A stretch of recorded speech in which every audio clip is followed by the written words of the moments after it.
Bismillahirrahmanirrahim. Assalamualaikum warahmatullahi wabarakatuh.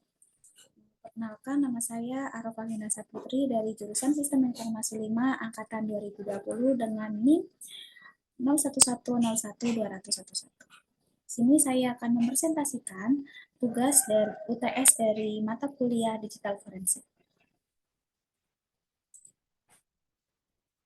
Nah, sebelum kita memasuki inti dari tugas ini, yaitu kita perlu tahu apa sih itu digital forensik. Nah, dalam bahasa Inggris, forensik sendiri artinya sesuatu yang berhubungan dengan kehakiman atau peradilan. Nah, karena memang pada awalnya forensik ini sebenarnya berguna untuk mengungkap bukti-bukti di yang di dalamnya terdapat kasus peradilan. Nah, bila digabungkan dengan digital, yang artinya sesuatu yang berhubungan dengan teknologi ataupun komputer. Maka digital forensik atau forensik digital ini adalah suatu ilmu pengetahuan dan keahlian untuk mengidentifikasi, mengumpulkan, menganalisa, dan menguji bukti-bukti digital yang menjadi kasus untuk ditangani.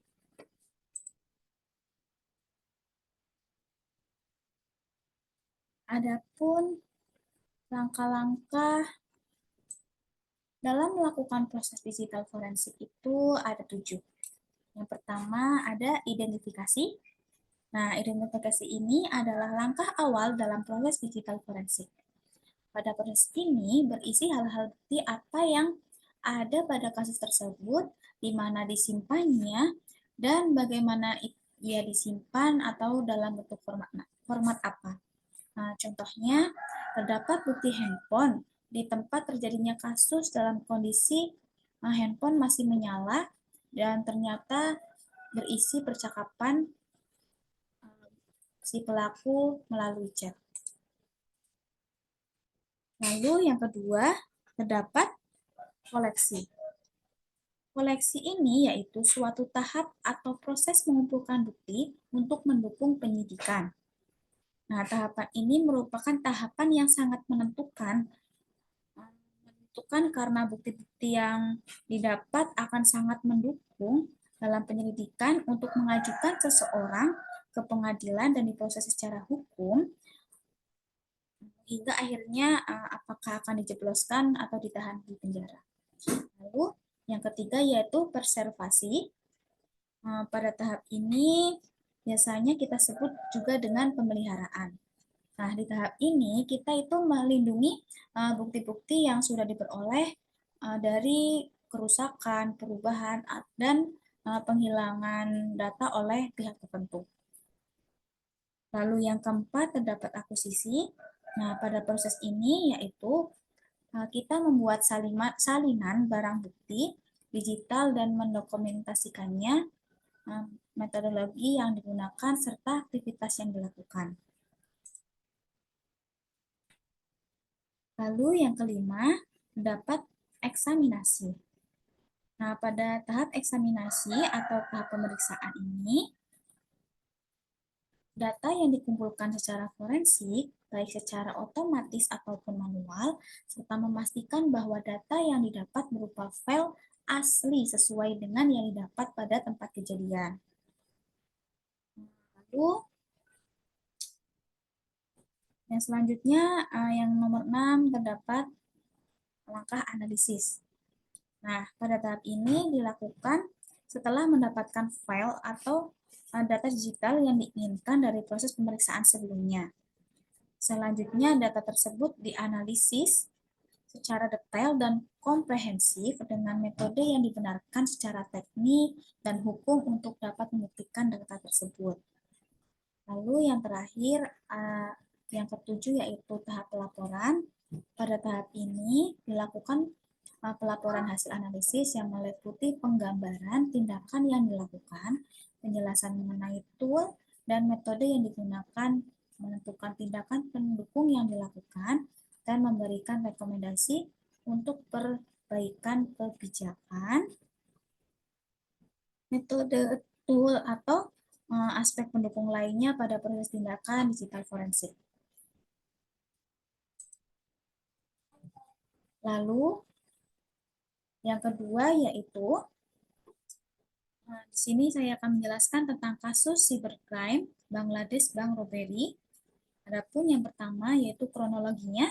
Nah, dalam kasus ini sejumlah peretas misterius yaitu seorang mantan bankir Filipina divonis puluhan tahun penjara dalam proses pencurian siber berskala besar yang berhasil membobol 81 US dollar dari rekening milik Bank Sentral Bangladesh di Bank Sentral Amerika Serikat cabang New York. Nah, pelaku menggunakan perintah palsu pada SWIFT payment sistem pembayaran dan transfer internasional untuk mencuri data tersebut.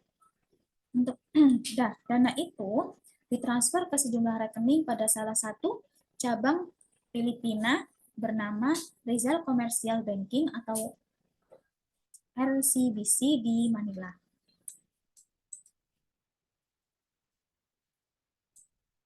Nah, yang selanjutnya di sini, kapan sih terjadinya kasus tersebut? Terjadinya kasus pencurian siber atau siberis berskala besar ini terjadi pada Februari tahun 2016 yang lalu. Nah, lalu, apa perangkat digital yang digunakan? Perangkat digital yang digunakan di sini pada kasus tindakan kejahatan ini yaitu pencurian uangnya melalui bank m-banking menggunakan data palsu pada payment system atau sistem pembayaran dan transfer internasionalnya. Lalu lesson learned atau hal yang dapat kita ambil yaitu baik dari Ketua Tim Koordinasi dan Mitigasi Kementerian Koordinator Bidang Politik, Hukum, dan Keamanan, Hildas Deogratlami, BI, OJK, dan pemerintah itu harus saling bahu-membahu mengamankan sistem informasi perbankan secara serius. Lalu yang selanjutnya, komponen atau hal-hal yang berkaitan dengan hard disk. Yang pertama di sini, saya akan menjelaskan apa saja sih komponen-komponen hard disk. Yang pertama terdapat platter. Nah, platter adalah perangkat yang di dalam hard disk yang berfungsi untuk menyimpan data yang ada di komputer. Router sendiri ini terbuat dari bahan yang keras seperti aluminium, kaca, atau keramik yang biasanya diselimuti dengan bahan magnetis. Nah, untuk hard disk dengan kapasitas yang besar biasanya itu dilengkapi dengan platter yang berjumlah lebih dari satu tumpuk dan ditumpuk di tengah spindle. Lalu yang selanjutnya terdapat spindle. Nah, spindle sendiri adalah komponen hard disk yang berfungsi sebagai penahan platter supaya tetap berada di posisi semula dan ketika platter diputar. Lalu untuk memutar platter ini dengan kecepatan tinggi. Lalu yang ketiga terdapat RAID. RAID yang pertama writer actuator arm. Nah, di sini RAID di sini yaitu yang pertama sebagai lengan pada jenis pemutar musik. Arm ini berfungsi untuk menyesuaikan posisi write atau write head dengan lokasi data yang hendak ditulis oleh pattern.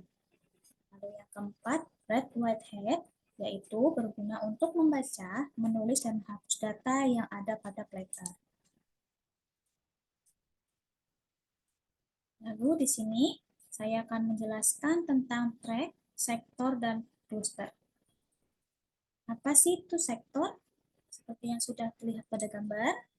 Nah, di sini ada beberapa bagian sektor, yaitu pada bagian segitiga yang biru ini. Nah, sektor itu apa? Sektor adalah jumlah lintasannya yang terdapat dalam sebuah track atau sektor per track. Nah, di bagian sektor adalah bagian dari track.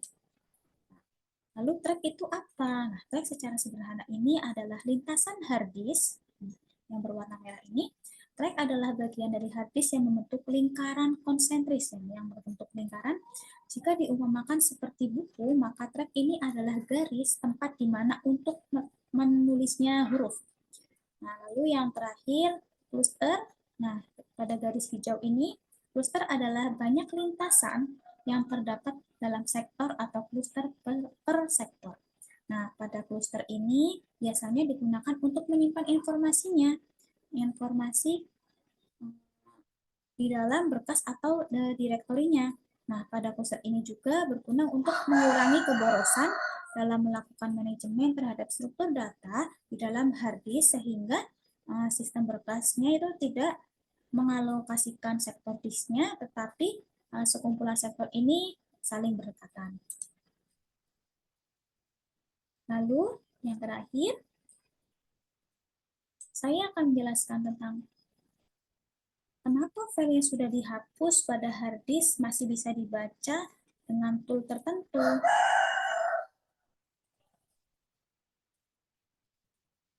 Nah, karena di dalam hard disk itu terdapat file select atau biasanya juga maaf, sebelumnya saya akan menjelaskan tentang file select dahulu ya. File select atau biasanya disebut dengan select space adalah sisa ruang pada drive tempat file yang disimpan. Nah, di ruangan ini itu tetap kosong atau tersisa karena setiap clusternya pada disk memiliki threshold penyimpanan. Nah, oleh karena itu file hanya berisi sebagian dari porsi hard drive-nya saja. Lalu ketika nih kejadian saat file yang dihapus, sistem operasi itu tidak akan menghapus file tersebut, melainkan hanya membuat clusternya yang ditempati oleh file yang tersedia untuk direalokasi. Jadi, data tetap ada sampai ditimpa, tetapi tidak ada referensi ke tabel alokasi file dan file tersebut direferensi. Maka data di select space ini mungkin berasal dari file yang sudah lama tersimpan, yang terhapus. Lalu, nah di sini baru kenapa file yang sudah dihapus pada hard disk ini masih bisa dibaca dengan tools tertentu. Nah, karena secara fisik datanya mungkin memang terhapus, tapi masih tersedia di media penyimpanan, hanya alamatnya saja yang sudah dihilangkan dan tidak terdaftar lagi di alamat. Perumpamaannya seperti ini. Ada desa yang dihubungkan dengan jalan aspal ke sebuah pusat kota. Maksudnya, data yang tersimpan pada media penyimpanan ini dan data masih dapat dilihat. Lalu, tetapi suatu ketika tanpa alasan, entah kenapa, oleh developer kota, jalanan aspal tersebut dihilangkan. Jadi aspalnya dihilangkan dari peta, tetapi desa tersebut masih ada karena hanya jalanannya saja yang dihilangkan, bukan desanya. Nah, maksudnya yang di sini alamat datanya itu alamat data yang tersimpan itu saja yang dihapus, tetapi tidak dengan datanya. Lalu sang developer kota ini sadar bahwa ternyata masih ada yang perlu dilakukan dengan desa tersebut. Ia kemudian menyewa seorang explorer untuk melacak keberadaan desa tersebut dengan menyediakan jalanan sementara untuk dilewati. Nah, sebagai pemilik kita sebagai pemilik PC menggunakan software khusus untuk mencari kembali data tersebut yang terhapus, bukan? Yang selanjutnya yaitu penjelasan tentang hal-hal apa saja yang menjadi tantangan dalam dunia digital forensik. Nah, yang pertama, banyaknya kasus kejahatan yang dilakukan melalui media digital. Nah, kejahatan yang dilakukan melalui media digital ini memiliki sifat barang bukti digital yang mudah sekali hilang pastinya, dan mudah rusak ataupun gampang dimodifikasi atau persatuan. Waalaikumsalam.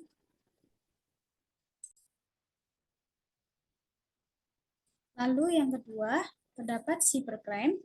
Nah, cybercrime di sini adalah pengguna komputer sebagai alat untuk meraih tujuan ilegal seperti penipuan, perdagangan, konten, pornografi, pencurian identitas, serta pelanggaran privasi. Lalu yang ketiga, terdapat kejahatan dan penyalahgunaan perangkat digital. Nah, seperti dalam hal bisnis, yaitu pencurian atau perusakan bisnis dengan cara pencurian datanya, lalu pemajakan software. Nah, yang keempat, adanya perlakuan-perlakuan anti forensik yang dilakukan. Apa sih itu anti forensik? Anti forensik ini adalah suatu praktek yang mencoba untuk menggagalkan proses analisis komputer forensik. Nah, ini mungkin termasuk enkripsi, modifikasi file, atau file yang disamarkan atau cryptograph. Nah, yang nomor 5, kecepatan dan volume data yang tinggi. Dengan kemajuan digital sekarang ini masih menjadi masalah yang muncul adalah sejumlah besar data untuk keperluan forensik yang mudah untuk diperoleh, mudah disimpan, dan memproses datanya juga cepat, dan diperburuk dengan meluasnya perangkat IoT. Lalu yang keenam, ada legal dan etis. Dalam melakukan praktik investigator, perlu dan sangat penting adanya legalitas yang disahkan, yang mana melakukan investigasi dengan prosedur yang benar karena akan mempengaruhi hasil keputusan pengadilan. Nah, forensik digital ini tidak hanya digunakan sebagai bukti, tetapi juga memastikan siapa dan melakukan apa, dan mengonfirmasi alibi setiap pihak yang terlibat dalam suatu kasus ini. Dengan begitu, di masa kini dan kedepannya akan ada pertimbangan aspek legal dan etis terhadap praktik forensik digital yang perlu diselenggarakan agar menjadi panduan yang dapat dipatuhi oleh seluruh investigator. Oke, baik. Cukup sekian dari saya. Assalamualaikum warahmatullahi wabarakatuh.